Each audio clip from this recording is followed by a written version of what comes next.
আমরা সবাই কিন্তু শীতের সন্ধ্যায় গরম গরম চায়ের সাথে বেশ ভাজাভুজি খেতে ভীষণ ভালোবাসি।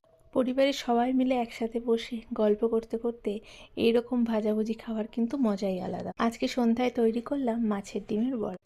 বেশ খানিকটা মাছের ডিম ছিল, তার মধ্যে পেঁয়াজ কুচি, লঙ্কা কুচি, ধনেপাতা কুচি, পরিমাণ মতো নুন, হলুদ গুঁড়ো, কাশ্মীরি লঙ্কা গুঁড়ো, সামান্য একটু চিনি, সামান্য গরম মশলা আর কর্নফ্লাওয়ার দিয়েছি, বেশ খানিকটা বেসন। জল ছাড়াই সমস্ত কিছু বেশ ভালো মতন মাখিয়ে নিয়ে মোটামুটি ধরে নাও 25 থেকে 30 মিনিট রেখে দিয়েছি। অন্যদিকে কড়াইয়ের মধ্যে সাদা তেল বেশ খানিকটা গরম করে ছোট ছোট বড়ার আকারে দু সাইডটা ভালো মতন ভেজে নিয়েছি। গ্যাসের আঁচটাকে কিন্তু বাড়িয়ে দিয়ে একদম ভাজবো না, তাহলে ভেতরের পুরো বড়াটা কিন্তু কাঁচাই থেকে যাবে, ওপরেরটাই খালি ভালো মতন ভাজা হবে। তাই সামান্য হিটে দু সাইডটা ভালো মতন ভেজে আমি তুলে নিচ্ছি। অনেকের কাছেই দেখেছি যে মাছের ঝোলের মধ্যে ডিম দিলে সেটা খুব আনন্দ সহকারে তারা খায়, কিন্তু আমার বাড়িতে কিন্তু আমরা দুজনই একদম সেটা পছন্দ করি না। ঝোলের মধ্যে মাছের ডিম দেওয়ার থেকে এরকমভাবে মাছের ডিমের বড়া হবে, বেশ সসের সাথে আর চায়ের সাথে গরম গরম খাবো, সেটাই ভালো লাগে।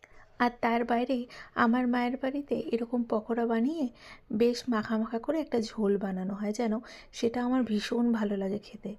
এই বাড়িতে যেরকম আমার কর্তামশাই ভালোবাসে না বলে আমি আর আমার জন্য তৈরি করি। অনেক কিছু ভালো লাগলে পছন্দ হলেও একার জন্য কিন্তু তৈরি করতে সত্যিই মন চায় না।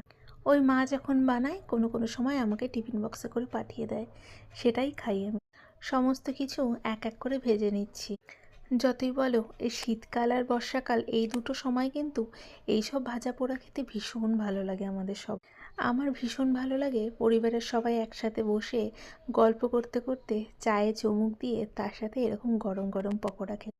এখন প্রত্যেকের হাতে একটা করে ফোন হওয়াতে সবাই তার পরিবারের লোকজনকে সময় দিতে ভুলেই গেছে। সবাই মিলে একসাথে থাকলেও সেই আগের মতো মজাটা কিন্তু এখন আর কোনো বাড়িতেই হয় না। সবাই তো এখন মোবাইল নিয়ে ব্যস্ত, কে আর সেই মোবাইল ছেড়ে তোমার সাথে 2 মিনিট কথা বলবে বল? কিন্তু সময় থাকতে থাকতেই সময়ের মূল্যটা বুঝতে হয় আমাদের সবারই।